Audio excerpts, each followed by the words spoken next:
নমস্কার বন্ধুরা, নবদিগন্ত চ্যানেলের পক্ষ থেকে আপনাদের সকলকে জানাই স্বাগতম। তো বন্ধুরা, আপনাদেরকে এখন যে আপডেটটি দিতে চলেছি সেটি হচ্ছে পার্শ্ব শিক্ষকদের জন্য কিন্তু বড় গুড নিউজ আসতে চলেছে। আশা করা যায় এই মাসেই হয়তো পার্শ্ব শিক্ষকদের যে সমস্যা সেই সমস্যা কিন্তু সমাধান মিটে যেতে পারে। অপরপক্ষে পার্শ্ব শিক্ষকদের বেতন বৃদ্ধির পাশাপাশি কিন্তু নতুন করে আরও প্রচুর শূন্য পদে পার্শ্ব শিক্ষক নিয়োগ করতে পারেন রাজ্য সরকার। কেননা বর্তমানে স্কুলগুলোতে যে শূন্যতা সৃষ্টি হয়েছে, সরকারি স্কুল যে বন্ধের মুখে উপক্রম হয়েছে, সেগুলোকে কিন্তু পার্শ্ব শিক্ষক এবং পার্ট টাইম টিচাররা বাঁচিয়ে রেখেছে রাজ্যে। তো সেই জন্য কিন্তু পার্শ্ব শিক্ষকদের একটি বড় ভূমিকা রয়েছে। তো সেই পার্শ্ব শিক্ষকদের বাঁচাতে এবারে কিন্তু পার্শ্ব শিক্ষকদের নিয়োগ করতে চলেছে রাজ্য। তো এই বিষয়ে কী আপডেট রয়েছে আপনাদের সাথে এই ভিডিওতে শেয়ার করতে চলেছি। আপনারা সম্পূর্ণ ভিডিওটি দেখুন। ভিডিওটি আপনাদের জন্য ভীষণ ইনফরমেটিভ হতে চলেছে। তবে তার আগে বলি, যারা প্রথমবার চ্যানেলটি দেখছেন আপনারা অবশ্যই চ্যানেলটিকে সাবস্ক্রাইব করে নেবেন। তো চলুন আমরা মূল পর্বে ফিরে যাই। তো বন্ধুরা, দীর্ঘদিনের পার্শ্ব শিক্ষকদের লড়াই, তাদের যে বঞ্চনার লড়াই, পার্শ্ব শিক্ষকরা যে বঞ্চিত হচ্ছে দীর্ঘদিন ধরে, তারা কিন্তু দীর্ঘদিন ধরে দাবি দাওয়া জানিয়ে আসছেন। বিভিন্ন নেতা, মন্ত্রী, এমএলএ, এমপিদের কাছে পর্যন্ত তারা কিন্তু গিয়েছেন এবং তাদের বঞ্চনার কথা জানিয়েছেন।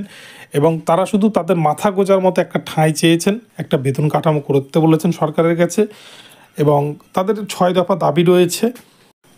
তো সেইটা মেনে নিলে কিন্তু আর তাদের পক্ষ থেকে কোনো অভাব অভিযোগ থাকবে না সরকারের ওপর বা সরকারের বিরুদ্ধে। তো যাই হোক, পার্শ্ব শিক্ষকদের এই নিয়ে কিন্তু অনেকগুলো সংগঠনও গঠন হয়ে গেছে। তো আশা করা যায় এই যে নতুন যে বাজেট অধিবেশন হতে চলেছে 12 তারিখ থেকে হওয়ার কথা রয়েছে, সেখানে কিন্তু শিক্ষাক্ষেত্রে আমূল পরিবর্তন হতে পারে। শিক্ষাক্ষেত্রে কী পরিবর্তন হবে তা কিন্তু ঘোষণা হতে পারে ওই দিনই, এবং পার্শ্ব শিক্ষকদের বেতন বৃদ্ধির বিষয়টিও কিন্তু সেই দিনই ঘোষণা হতে পারে। তো এক কথায় বলা যায় এই মাসেই, ফেব্রুয়ারি মাসেই কিন্তু পার্শ্ব শিক্ষকদের সমস্ত রকমের বঞ্চনার হয়তো অবসান মিটে যেতে পারে। অপরদিকে রাজ্যের তরফে কিন্তু একটা বড় নিউজ রয়েছে পার্শ্ব শিক্ষকদের জন্য। রাজ্যও কিন্তু লক্ষ্য করেছে যে রাজ্যের সমস্ত যে স্কুলগুলো, সেই স্কুলগুলোতে যে বিপুল পরিমাণ শূন্যপদ, দীর্ঘদিন ধরে এসএসসি নাই, তো সেই জায়গায় কিন্তু পার্শ্ব শিক্ষকরা সেই স্কুলগুলোকে বাঁচিয়ে রেখেছে। এবং এছাড়াও বেশ কিছুদিন আগে কিন্তু আমরা মাননীয় মুখ্যমন্ত্রীর মুখ থেকে শুনেছিলাম একটি সংবাদ মাধ্যমে, যেখানে কিন্তু পার্শ্ব শিক্ষক নিয়োগের কথা তিনি ঘোষণা করেছিলেন। তো যদিও তারপরে অনেকটা দিন কেটে গিয়েছে, এখনও পর্যন্ত তার কোনো আপডেট নেই। তো যেটুকুটা খবর পাওয়া যাচ্ছে কানাঘুষো থেকে কিন্তু, যে পার্শ্ব শিক্ষক নিয়োগ হতে পারে 2025 সালেই।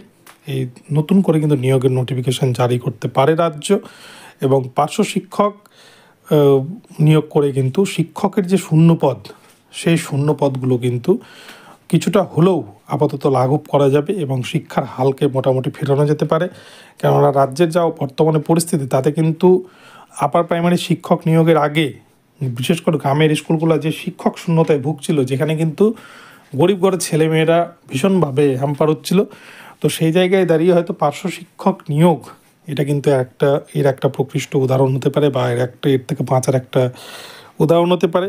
তো যদিও এটা একটা ভালো উদ্যোগ আমি বলবো, যে একদিকে যেমন এসএসসি নাই, সেদিকে কিন্তু কিছুটা হলেও সব ডিপার্টমেন্টে যেমন ক্যাজুয়াল নিয়োগ হচ্ছে, এখানে কিন্তু হচ্ছে না। তো এটা যদি সরকার পার্শ্ব শিক্ষক নিয়োগ করে, তাহলে অন্তত রাজ্যের বিএড পাস, ডিএড পাস ছেলে মেয়েগুলো কিন্তু বেঁচে যাবে, তারা কিন্তু একটা মাথা গোঁজার ঠাঁই পাবে। তো বন্ধুরা, এই আপডেটটি আপনাদেরকে জানালাম। দেখা যাক কতদূর কী কার্যকর হয়। তবে আশা করা যায় 2025 সালে কিন্তু নতুন উদ্যোগ নিতে চলেছেন রাজ্য সরকার। তো ভিডিওটি ভালো লাগলে চ্যানেলটিকে সাবস্ক্রাইব করে দেবেন। দেখা হচ্ছে পরবর্তী ভিডিওতে। সকলে ভালো থাকবেন, ধন্যবাদ।